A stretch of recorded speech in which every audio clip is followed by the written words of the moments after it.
The young woman sat hunched in her chair, not making eye contact with any of the half-dozen other people seated around the room. It was hot, stiflingly so, with so many bodies in such a small space, and all eyes seemed to be upon her, as a moon-faced man, dressed in an immaculate suit, began to speak. "How do you feel this afternoon?" The young woman didn't answer, but picked imaginary lint from her blouse. "Have you been taking the tablets?" The man in the suit, a consultant psychiatrist, seemed to be addressing his patient, but his attitude, his attention had already shifted elsewhere. He'd given up waiting for a response even before he'd finished speaking to her. Now, along with everyone else in the room, except the patient herself, he was looking at me, her primary nurse. "Everything's been given as prescribed," I said. "No problem." The psychiatrist nodded and half smiled his approval.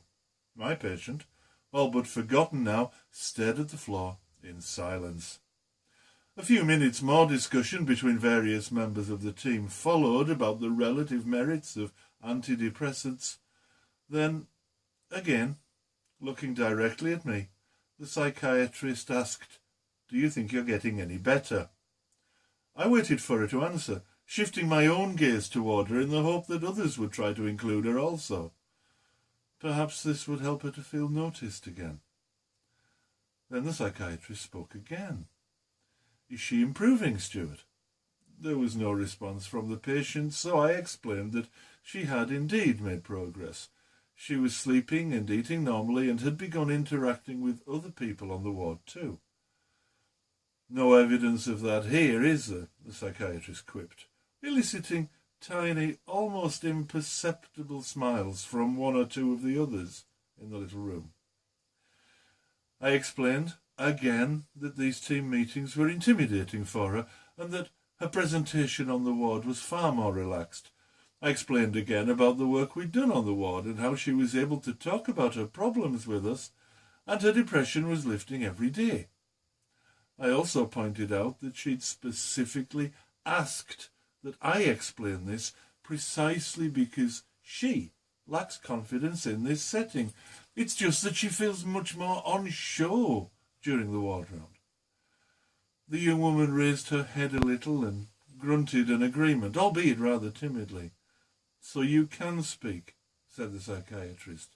"You just chose not to speak to me." Once again, the woman's gaze dropped to the floor in front of her. She said nothing more in that ward round, although she did begin sobbing quietly to herself upon learning that she would be discharged home that day.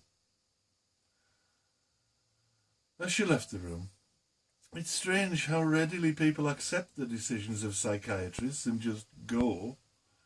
I made the point that although she was improving, she wasn't well enough for discharge yet. I believed, the whole nursing team believed, that another week or so would have made all the difference. I pointed out that her lack of confidence in the meeting was itself evidence that her former high self-esteem hadn't yet returned. "That's just behavioural," said the psychiatrist as he completed the discharge forms. That was back in 1997 when I still worked on acute wards, but it's by no means an isolated incident. I'm always interested to know what people mean when they describe a person's actions as behavioural.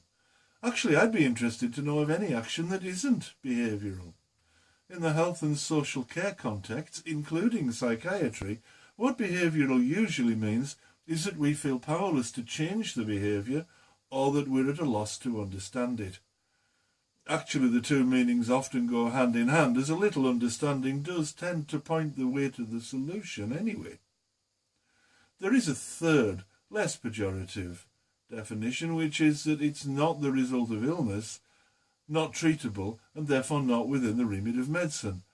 That one's more acceptable in psychiatry, but in practice there's usually at least an element of one of the other two definitions in the mix as well.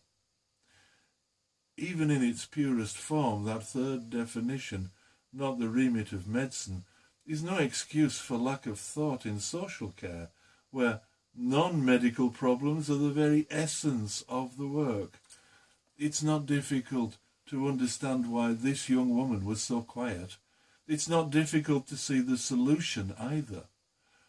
A smaller group meeting, perhaps with only 1 or 2 people present, and some attempt to engage with her as a person rather than as a set of symptoms would probably have worked wonders. It certainly helped in my one-to-one sessions with her on the ward. However, such understanding would require a little thought, flexibility, and even compassion. It's much easier to write the situation off as behavioural, all the time pretending that that actually means something clinical, and isn't just an excuse for our own lack of imagination. A fundamental premise of this series, and of care provision in general, must be that everything we do is behavioural, but that nothing is just behavioural. If we want to be effective, we need to stop hiding our own inadequacies behind this meaningless term and take the time to understand the individual instead. Everything happens for a reason, and effective work with people whose behaviours can be challenging must begin with that cause and effect principle clearly understood. I'm Stuart Sorensen. You can find me at www.mindthecaretraining.com. Thank you for listening. If you've enjoyed this video or found it useful in some way, please feel free to share it around. And while you're at it, if you click on the little character icon in the middle of your screen right now, you can subscribe to the channel and you won't need to miss another video.